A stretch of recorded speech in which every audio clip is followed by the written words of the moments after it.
Você está lá. Seus pés tocam o pó vermelho. A gravidade é fraca, mas real.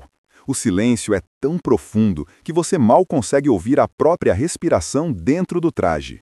O sol brilha, não amarelo, mas um branco frio filtrado por uma atmosfera tênue. E então, a tentação. Um pensamento proibido, mas universal surge na mente de todo astronauta. E se eu simplesmente destravasse o selo? O que realmente aconteceria com o corpo humano se, num impulso fatal de curiosidade ou desespero, você tirasse o capacete em Marte? Se você é fascinado pelo planeta vermelho e quer acompanhar esta jornada épica pelas fronteiras da ciência e da sobrevivência humana, não se esqueça de se inscrever no canal e ativar as notificações para não perder as próximas partes desta saga. Para entender a catástrofe iminente, precisamos descartar as cenas dramáticas de cinema onde o corpo infla lentamente ou congela em cores vibrantes. A realidade marciana é muito mais rápida, mais eficiente e muito mais brutal. O perigo não é apenas a falta de ar, é a ausência de pressão, a composição tóxica da atmosfera e o frio extremo, todos agindo em uníssono para aniquilar a vida em segundos. A primeira e mais imediata assassina é a pressão atmosférica.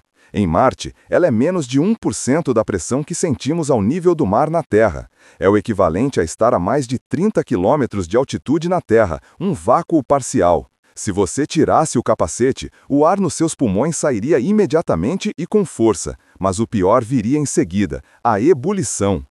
37 graus Celsius, a temperatura normal do seu corpo, e sobre uma pressão tão baixa, os fluidos corporais, o sangue, a saliva, as lágrimas e a água contida em todos os tecidos atingem o ponto de ebulição instantaneamente.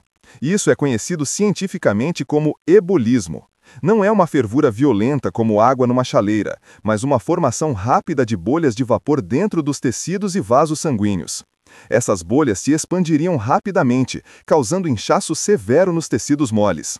Embora a pele, sendo elástica, pudesse conter parte desse inchaço inicial, a ebulição interna é o que causa o dano fatal, interrompendo o fluxo sanguíneo e a comunicação celular em todo o corpo.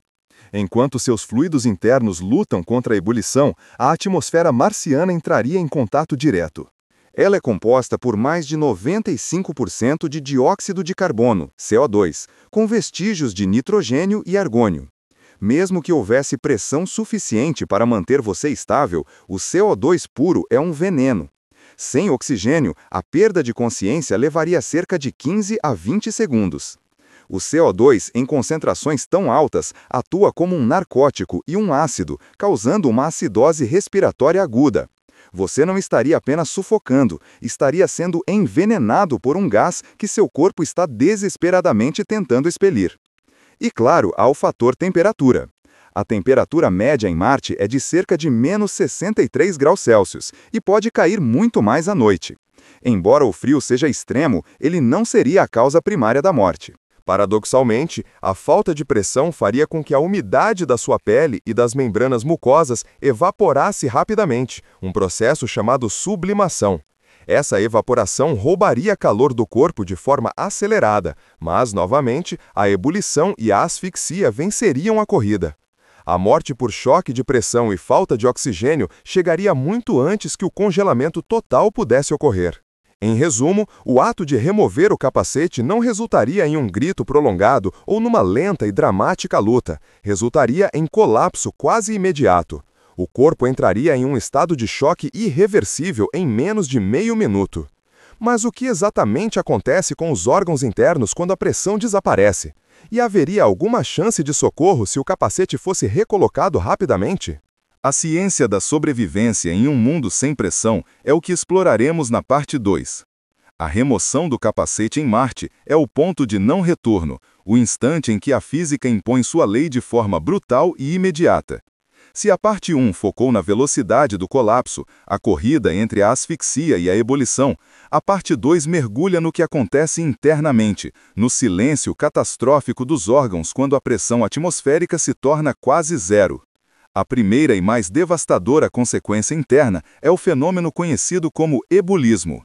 Ao nível do mar na Terra, a água ferve a 100 graus Celsius, mas o ponto de ebulição está diretamente ligado à pressão. Em Marte, onde a pressão é menos de 1% da terrestre, o ponto de ebulição da água cai drasticamente para a temperatura corporal, cerca de 37 graus Celsius. O momento em que o capacete é retirado, a água presente em todos os seus tecidos, saliva, lágrimas, a umidade nas membranas mucosas e, crucialmente, o plasma sanguíneo, começa a vaporizar. Não é a fervura violenta de uma panela, mas sim a rápida formação de bolhas de vapor dentro dos fluidos corporais. Essas bolhas de vapor, ou êmbolos gasosos, são os assassinos silenciosos. Elas se formam primeiro nas veias e nos capilares mais finos, onde a pressão sanguínea é menor. O efeito é semelhante a desligar um motor por falta de óleo. O sistema circulatório fica entupido. O coração, embora continue a bater por um breve período, não consegue bombear de forma eficaz o sangue cheio de gás. A catástrofe pulmonar. Embora a asfixia seja a causa ultimate da morte, o mecanismo imediato de falha pulmonar é mais complexo do que apenas a falta de oxigênio. Os pulmões são câmaras delicadas projetadas para operar sob pressão atmosférica. Se o astronauta, num reflexo desesperado, prender a respiração no momento da despressurização, o ar restante nos pulmões se expandirá violentamente. Lembre-se da lei de Boyle: volume e pressão são inversamente proporcionais. Se a pressão externa cai para quase zero, o volume interno do gás deve aumentar exponencialmente. Essa expansão súbita rasga o tecido pulmonar em um evento chamado barotrauma pulmonar. O ar é forçado para fora dos pulmões, não apenas pela boca, mas através das rupturas, entrando na cavidade torácica, pneumotórax, e pior, diretamente na corrente sanguínea. Essas bolhas de ar forçadas para dentro da circulação viajam rapidamente para o cérebro, causando embolia cerebral massiva. Este evento, combinado com a falta de oxigênio, hipóxia e o ebulismo, garante a perda de consciência em meros segundos.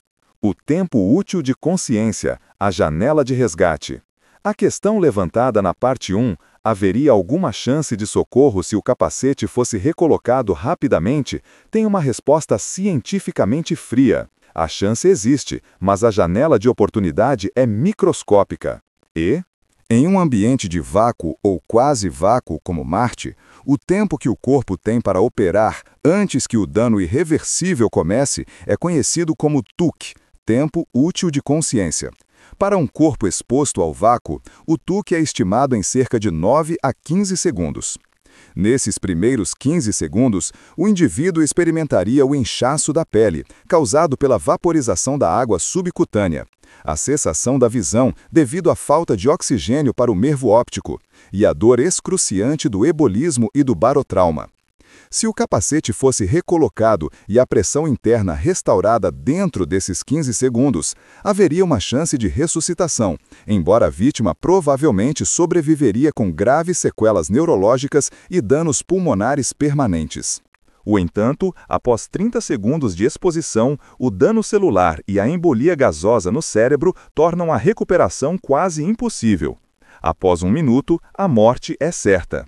A resposta é, portanto, a intervenção precisa ser instantânea, um ato reflexo de um colega que esteja imediatamente ao lado, pois o próprio indivíduo exposto estaria incapacitado em menos tempo do que leva para processar a situação.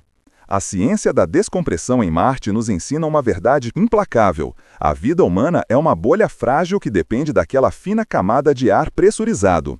A gravidade de Marte, embora baixa, não é suficiente para manter uma atmosfera densa, e a baixa pressão não perdoa erros. Enquanto a engenharia e a medicina espacial se esforçam para tornar a vida em Marte uma realidade sustentável, a lição de tirar o capacete serve como o lembrete final da hostilidade do planeta vermelho. A lição brutal da descompressão instantânea, que transforma a vida em vapor e espuma em questão de segundos, não é apenas um fato médico. É o pilar central de todo o treinamento psicológico e operacional das colônias marcianas. Os colonos não são treinados apenas para sobreviver a vazamentos, mas para entender a finalidade absoluta de um erro deliberado. O ato de tirar o capacete não é um acidente, é o rompimento do contrato mais básico com a realidade de Marte. que as simulações em câmaras de vácuo na Terra não conseguem replicar totalmente é a sensação paradoxal daquele primeiro segundo. Não há o som violento de um estouro, pois não há ar para transmitir o som.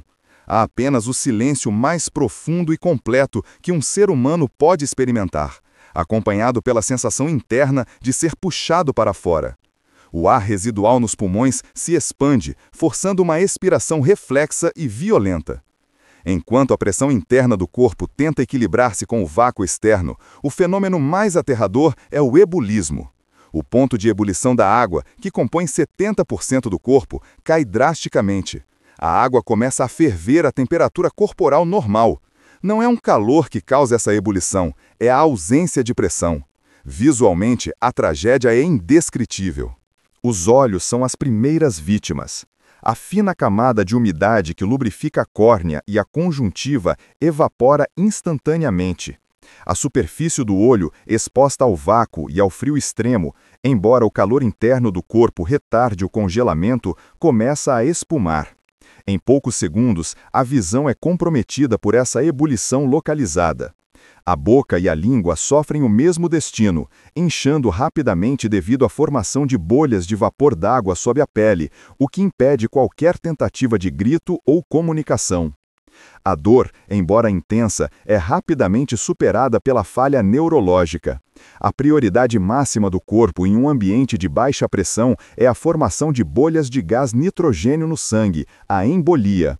Essas bolhas viajam para o cérebro, agindo como pequenos êmbolos que bloqueiam o fluxo sanguíneo. É uma interrupção quase imediata da consciência. O indivíduo não tem tempo para experimentar o pânico completo ou a agonia da descompressão total. Ele simplesmente desliga, caindo em um estado de inconsciência induzida por asfixia e isquemia cerebral. A partir desse ponto, o protocolo de resgate entra em ação, baseado na premissa de que cada décimo de segundo conta. Os trajes espaciais modernos são equipados com sensores de pressão e proximidade. Se um capacete for removido, o traje do colega mais próximo aciona um alarme de emergência de nível 5, e a gravação de vídeo e áudio da cena é imediatamente transmitida para o Centro de Controle de Missão, CCM, e para a enfermaria local. O colega, treinado para agir em modo reflexo, tem a tarefa impossível de selar a cabeça do indivíduo usando um selante de emergência ou, na falta deste, tentando recolocar o capacete, mesmo que de forma incompleta, e transportá-lo para a câmara de descompressão mais próxima em menos de 1 minuto. Este é o minuto dourado de Marte. Não é o minuto para salvar a vida, mas o minuto para salvar o cérebro. Se o paciente for pressurizado no primeiro minuto, há uma chance, ainda que remota, de reverter a embolia gasosa antes que o dano cerebral seja irreversível. No entanto, o resgate em Marte é dificultado pela própria natureza da gravidade local. Transportar um corpo inerte, mesmo que pesando apenas 1/3 do que pesaria na Terra, exige esforço e tempo de deslocamento. Cada passo dado pelo socorrista na superfície irregular marciana, cada segundo gasto abrindo a escotilha da câmara de descompressão, esgota as chances de sobrevivência. Quando o paciente finalmente é colocado de volta em um ambiente pressurizado, o maior desafio médico começa. Não se trata apenas de tratar a descompressão, é tratar a devastação celular causada pelo ebulismo, o inchaço dos tecidos moles, a cegueira e, principalmente, o dano isquêmico irreversível no córtex cerebral. A baixa pressão não apenas mata, ela transforma a estrutura interna da vida, exigindo uma reanimação que desafia os limites da medicina em um planeta a milhões de quilômetros de qualquer hospital de grande porte. É nesse ponto que a esperança se encontra com a cruel realidade da medicina espacial. A estabilização inicial do paciente, trazido às pressas da superfície para o módulo de tratamento de emergência de Ares Base, foi um triunfo da engenharia e do treinamento. Mas a vitória era temporária, uma pausa tensa antes da verdadeira batalha.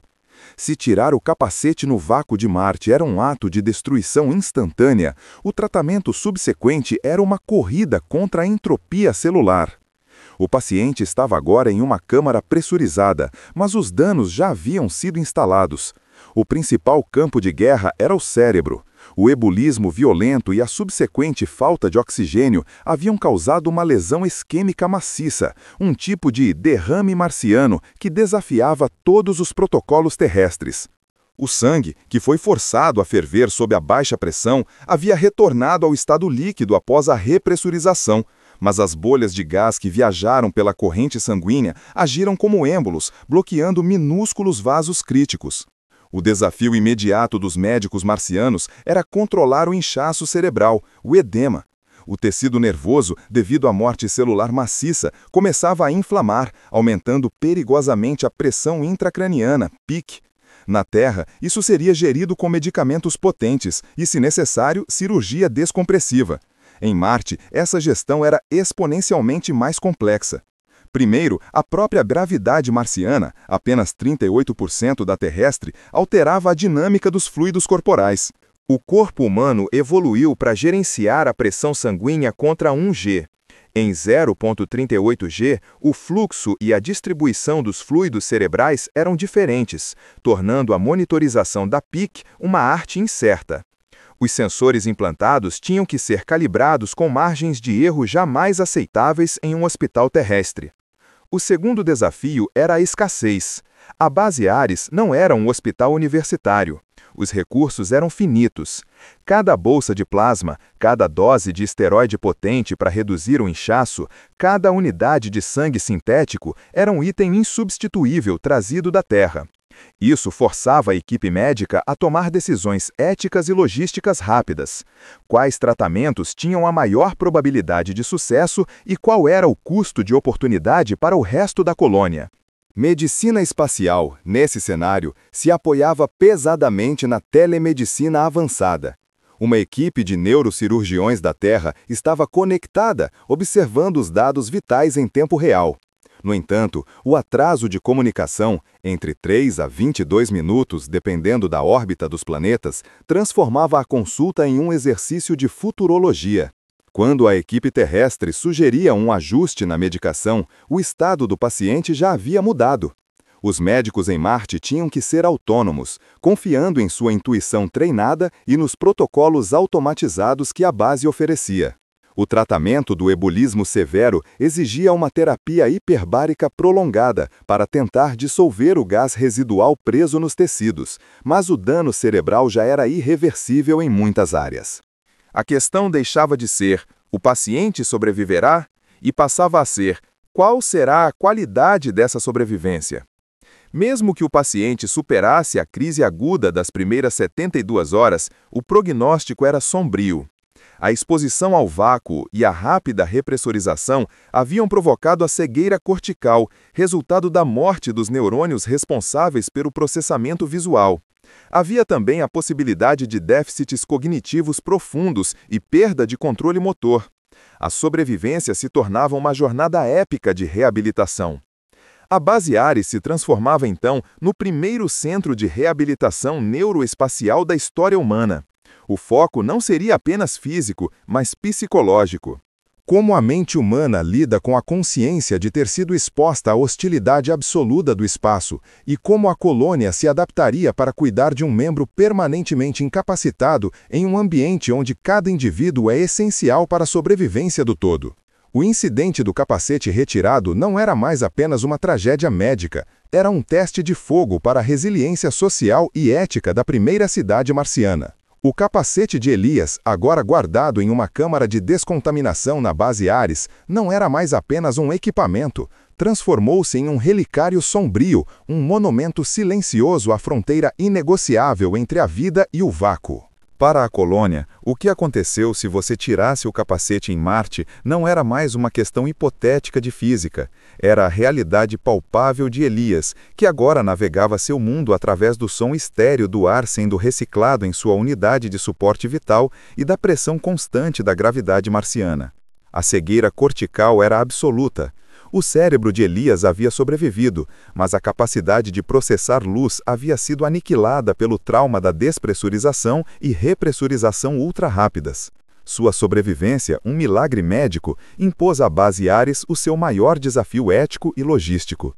A colônia marciana, projetada para eficiência máxima e redundância mínima, operava sobre a premissa de que cada indivíduo contribuía para a sobrevivência do todo.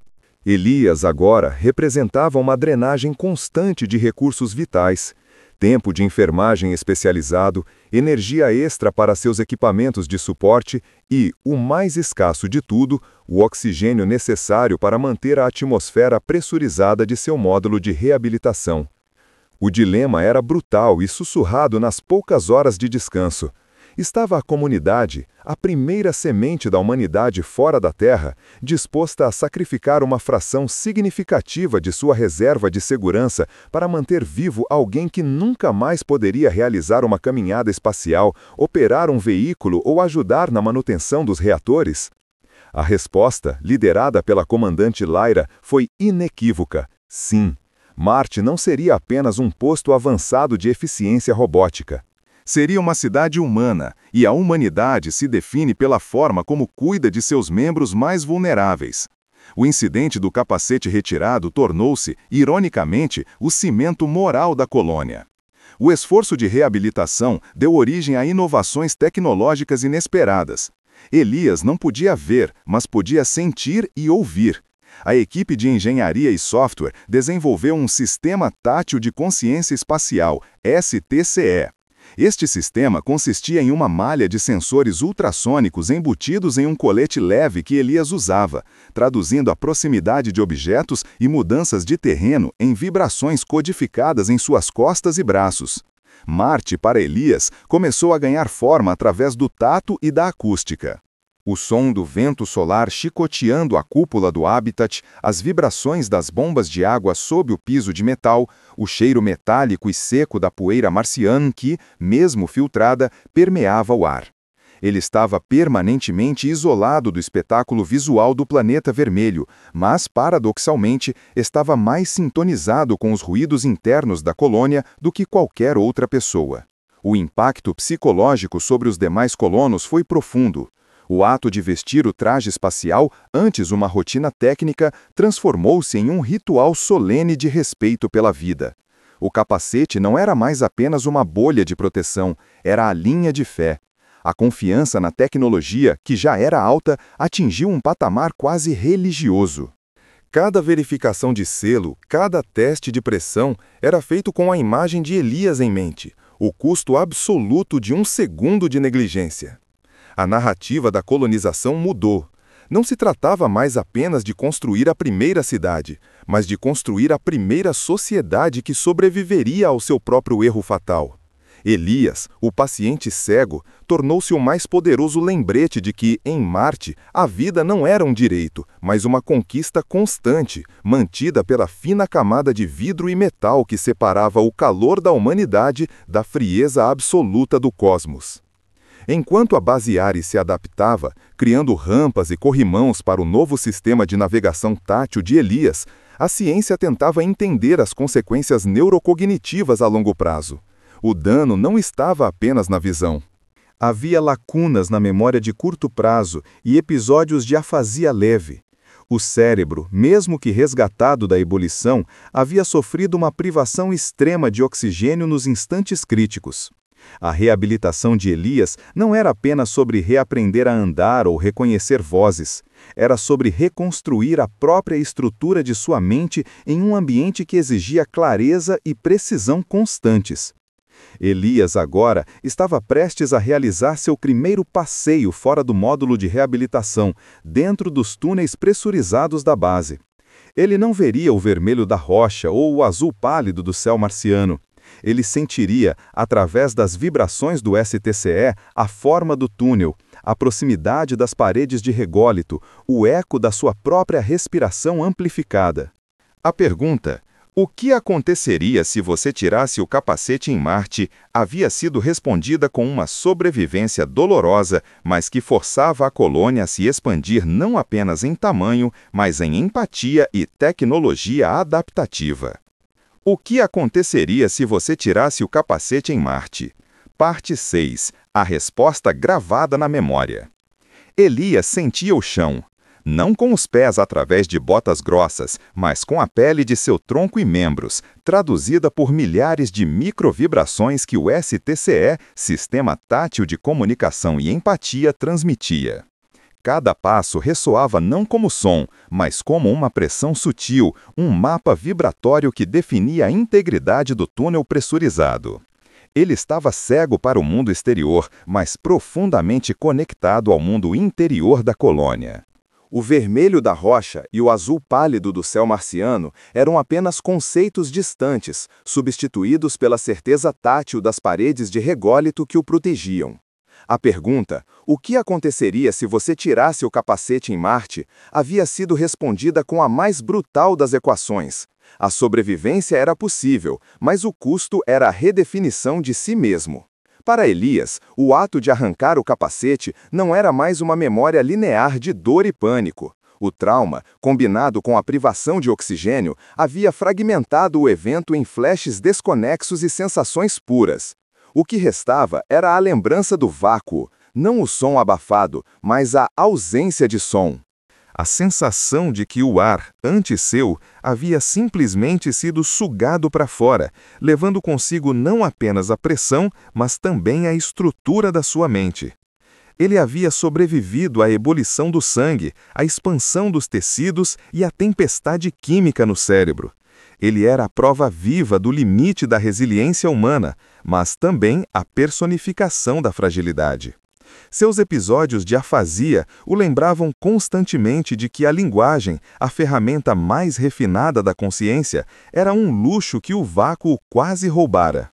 A sobrevivência de Elias não foi apenas um milagre médico, foi um mandato tecnológico e filosófico para a colônia Ares I. Sua experiência se tornou o Protocolo Elias, um conjunto de procedimentos de emergência que exigia que a resposta ao vácuo fosse medida em milissegundos, não em segundos. A tecnologia adaptativa floresceu. Os trajes espaciais foram reavaliados, incorporando sistemas de pressurização ultra-rápidos e vedação automática acionada por biometria de estresse, mecanismos que poderiam ter salvado Elias das consequências mais graves. A colônia começou a investir pesadamente em neurotecnologia, não apenas para a reabilitação, mas para monitoramento preventivo, reconhecendo que a primeira linha de defesa contra Marte não era a rocha ou o metal, mas sim a mente humana. A base, que antes se concentrava em expandir seu alcance geológico, agora se dedicava a aprofundar a empatia e a redundância. O que aconteceria se você tirasse o capacete? A colônia respondeu: nós construiremos um mundo onde a falha humana não signifique o fim. Elias, caminhando pelos túneis, sentia-se como o centro de um experimento constante. Ele era a cicatriz que unia a comunidade. Os colonos o viam não com piedade, mas com um respeito solene. Ele era o pioneiro que havia cruzado a fronteira mais perigosa de Marte, aquela entre a vida protegida e a aniquilação instantânea, e que havia, de alguma forma, voltado. O STCE vibrava, indicando uma curva à frente. Ele esticou a mão, sentindo a textura da parede. A sensação era reconfortante, a solidez oposta à ausência que ele havia experimentado. A mente de Elias estava se reconstruindo, não voltando ao que era, mas evoluindo para algo mais cauteloso, mais focado. Ele sabia que nunca mais veria o céu marciano sem o lembrete constante da fina camada de proteção que o separava do fim. A saga começou com uma pergunta simples e terrível: o que aconteceria se você tirasse o capacete em Marte? A resposta científica é brutal: ebulição do sangue, hipóxia, morte cerebral em segundos. A resposta tecnológica é a inovação incansável. Mas a resposta humana, a que a jornada de Elias nos ensina, é a mais profunda. O que acontece é que a humanidade encontra seu limite, o ultrapassa e, ao custo de uma dor inimaginável, se torna mais forte. Elias era a personificação dessa verdade. Ele era o monumento vivo àquilo que não deve ser feito, mas também o testemunho de que o espírito humano, mesmo confrontado com o vácuo absoluto, busca a sobrevivência e o significado. Marte não é apenas um planeta de rochas vermelhas e silêncio, é um teste. É o lugar onde a fragilidade da vida é exposta ao máximo. E quando Elias finalmente parou sentindo o pulso vibratório da base sob seus pés, ele percebeu que a pergunta não era mais sobre o risco da morte, mas sobre o valor da vida, que exige ser protegida com todo o engenho e dedicação que a humanidade pode oferecer. O capacete, ele entendeu, não era apenas uma barreira contra o vácuo. Era o símbolo da promessa de que, nesta nova fronteira, jamais abandonaríamos uns aos outros à mercê do nada. A sobrevivência de Elias não encerrou a ameaça de Marte, mas deu à colônia a coragem e a sabedoria necessárias para enfrentá-la, transformando o ato imprudente de um homem no alicerce de uma civilização resiliente. A vida em Marte continuava, marcada para sempre pela cicatriz de um momento de vácuo.